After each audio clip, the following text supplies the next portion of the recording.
सुशांत सिंह राजपूत की मौत ने हम सबको झंझोड़ के रख दिया है, मगर कुछ लोग जो इस चीज में माहिर हैं कि कैसे एक पैरेलल नैरेटिव चलाना है, वो इस तरह से चला रहे हैं कि हाँ, जिनका दिमाग कमजोर होता है वो ये डिप्रेशन में आते हैं और सुसाइड वगैरह कमिट करते हैं। जो बंदे ने स्टैनफोर्ड की स्कॉलरशिप, वो रैंक होल्डर है in his entrance for engineering, उसका दिमाग कमजोर कैसे हो सकता है? अगर आप देखें उनके कुछ लास्ट पोस्ट, वो क्लियरली कह रहे हैं कि लोगों को बैक कर रहे हैं कि प्लीज मेरी फिल्म में देखो, मेरा कोई गॉड फादर नहीं है, मुझे निकाल दिया जाएगा इस इंडस्ट्री से। अपने इंटरव्यू में वो जाहिर कर रहे हैं कि मुझे क्यों नहीं ये इंडस्ट्री अपनाती है, I feel like a left over. तो क्या इसमें इस हादसे की कोई बुनियाद नहीं है?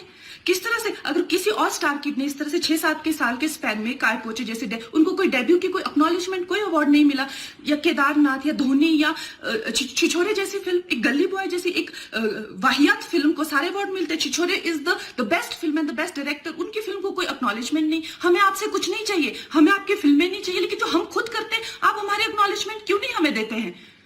मुझे इनकी फिल्में, मैं जो खुद फिल्में डायरेक्ट करती हूँ, उनको सुपरहिट फिल्मों को ये फ्लॉप घोषित करते हैं। मुझ पे 6 केसेस क्यों डाले गए, क्यों मुझे जेल में डालने की कोशिश की गई? और मुझे इनके जो चमचे जर्नलिस्ट हैं, वो सुशांत जैसे लोगों पे जो ब्लाइंड आइटम्स लिखते हैं कि वो साइकोटिक है, न्यूरोटिक है, एडिक्ट है। संजय दत्त की एडिक्शन तो आपको बहुत क्यूट लगती है। वो लोग मुझे मैसेज करते हैं कि तुम्हारा बहुत डिफिकल्ट टाइम है, तुम ऐसा वैसा स्टेप मत उठा लेना। ऐसा क्यों कहते हैं मुझे? ये क्यों मेरे दिमाग में डालना चाहते हैं कि आप सुसाइड कर लीजिए? तो ये सुसाइड थी कि ये प्लान मर्डर था? लेकिन सुशांत की गलती यही है कि वो उनकी बात मान गया। उन्होंने कहा तुम वर्थलेस हो, वो मान गया। उसने he didn't remember what his mother told him. उन्होंने कहा कि तुम्हारा कुछ नहीं होगा, वो मान गया। वो चाहते ही ये है कि वो इतिहास लिखे और ये लिखे कि सुशांत कमजोर दिमाग का था। वो ये नहीं बताएंगे कि क्या सच्चाई क्या है। तो हमें ये डिसाइड करना है कि who will write the history, we will decide that. Sushant Singh Rajput की हत्या के बाद कई चीजें बाहर निकल के आई हैं। कुछ मैंने इंटरव्यूज पढ़े हैं, कुछ डायरेक्टली भी बात की है। तो उनके पिताजी का कहना है कि वो फिल्म इंडस्ट्री में हो रही टेंशन के करके बहुत ज्यादा परेशान थे। अभिषेक कपूर जिन्होंने उन्हें लॉन्च किया, उनके साथ हाल ही में एक फिल्म की है केदारनाथ, उनका कहना है कि it was a systematic dismantling of a fragile mind. Ankita जो उनकी लॉन्ग टर्म पार्टनर रह चुकी है, उनका कहना है कि वो सामाजिक रूप से की गई अपमान और बेइज्जती नहीं सहन कर पाया।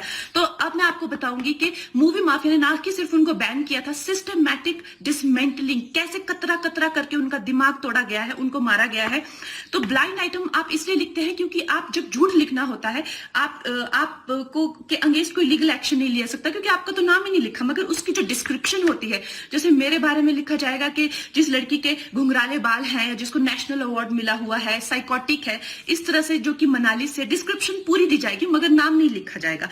23 अगस्त 2017 को बॉलीवुड लाइव सुशांत के बारे में लिखता है कि वो जब भी सेक्स करता है तो सिर्फ अपने ही गाने सुनता है, वो सबसे बड़ा नार्सिसिस्ट है। 16 दिसंबर 2016 में मुंबई मिरर लिखता है कि सुशांत एक ट्रक ड्राइवर की तरह लगता है। 22 फरवरी 2019 को मुंबई मिरर लिखता है कि पार्टी में तमाशा करने के बाद सुशांत ने कांच की बोतल एक डायरेक्टर के सर पे दे मारी। 18 अक्टूबर 2018 को डीएनए लिखता है कि सुशांत ने अपने को एक्टर का रेप किया और वो मीटू के चलते अब जेल जा सकता है। और ऐसी न जाने कितने अनगिनत झूठ। और ये जो बुद्धिजीवी जर्नलिस्ट हैं, ये जो चील कौए गिद्ध हैं, जो मूवी माफिया के पाले हुए हैं, ये इसको मेंटल, इमोशनल, साइकोलॉजिकल लिंचिंग को जर्नलिज्म कहते हैं। मेरे बारे में आज तक जो भी कहा गया मैंने कुछ नहीं कहा, लेकिन जब एक स्वतंत्रता सेनानी के खिलाफ गंदगी लिखी गई, मैंने उस जर्नलिस्ट को कॉन्फ्रंट किया। आपको पता है उसी रात 4 सीनियर जर्नलिस्ट ने मेरे खिलाफ एक गिल्ड बनाई। ऐलान किया गया कि इसकी फिल्म को बैन किया जाए, फ्लॉप किया जाए। आपको पता है 3000 जर्नलिस्ट गैंग अप होते हैं एक अकेली लड़की पर, उसकी इमोशनल लिंचिंग करते हैं सरेआम, और ये समाज कुछ नहीं कहता, कानून कुछ नहीं कहता है। मैंने उन पे केस करने की कोशिश की, मगर 1 महीने बाद वो गायब हो गए। मेरी फिल्म रिलीज हुई, गायब हो गए।